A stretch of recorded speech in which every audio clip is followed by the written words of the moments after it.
So guys, this is how I feel about it. By the end of it all, you will have lived your life longer here in America than you will have lived in your home country. So it's safe to say most of us will retire here. So the struggle is not changing your goals. Not changing your goals based on where you are, and not having the right counsel, not having the right counsel. So when you come here, you're thinking, oh, I'm going just to be here for 5 years. It never happens to 95% of people who come here at least from my country. So your first thought is, oh, I'm going to come back to my home country. But it doesn't happen. You end up here, staying here, being married here, and having kids here, having family here. So this becomes your home. So the struggle is you had goals that were tied to your home country and living in a different country. So the career goals that you had when you lived in Kenya or when you lived in Africa is not the same path. It's not going to be the same path like here. So if you are doing a business degree, let's say for instance, and you want to be a financial advisor and your career goals were tied to Kenya, you're thinking, oh yeah, I'm gonna come back and be a bank manager. So when you finish, by the time you finish that career, that 4-year degree in business, you're gonna realize when you graduate that degree is not very useful in America. To become a financial advisor, even here, you don't need a degree, you need certifications. Oh, you need certifications.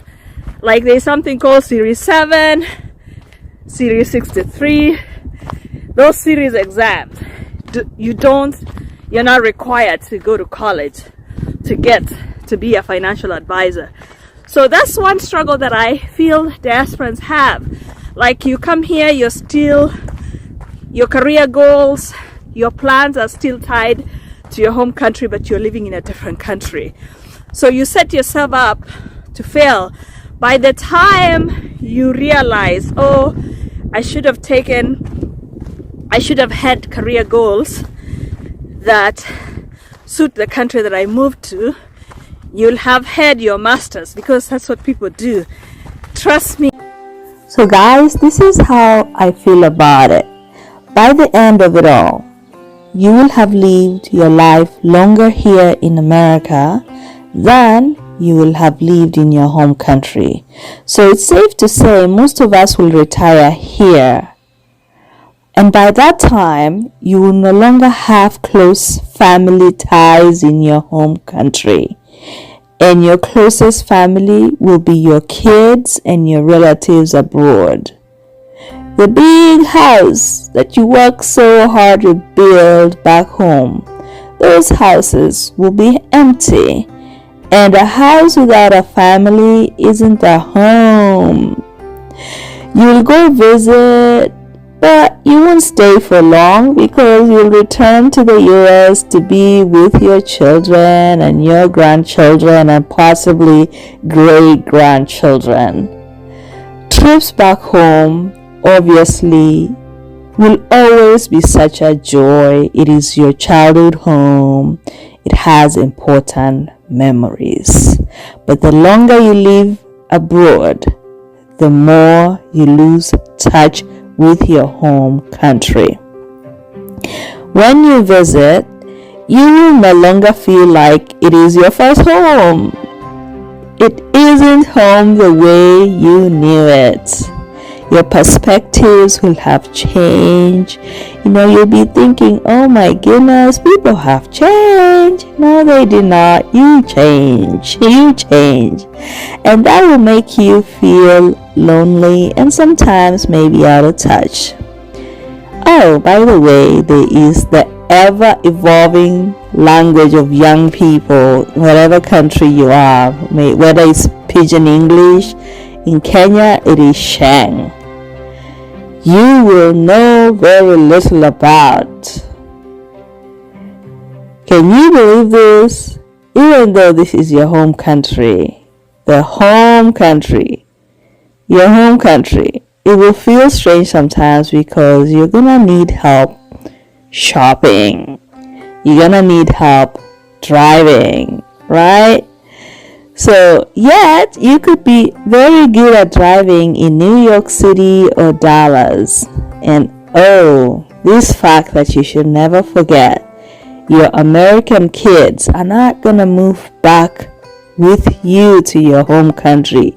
If you want to move back, they're not gonna move back with you. Why? Because America is their home. So you're gonna be torn, and obviously the side that wins is you want to be close to your kids. So you're staying here. You are staying in America. Again, I'm speaking to the 95% of those people that are likely to stay. Obviously, when you first learned here, you are not thinking of yourself as that 95%. But it is safe to always think of yourself as that 95%. This is your permanent home. So when you arrive, treat this country like it is your home. Why? Because you're going to live and work here for a very long time, and you're going to possibly die here.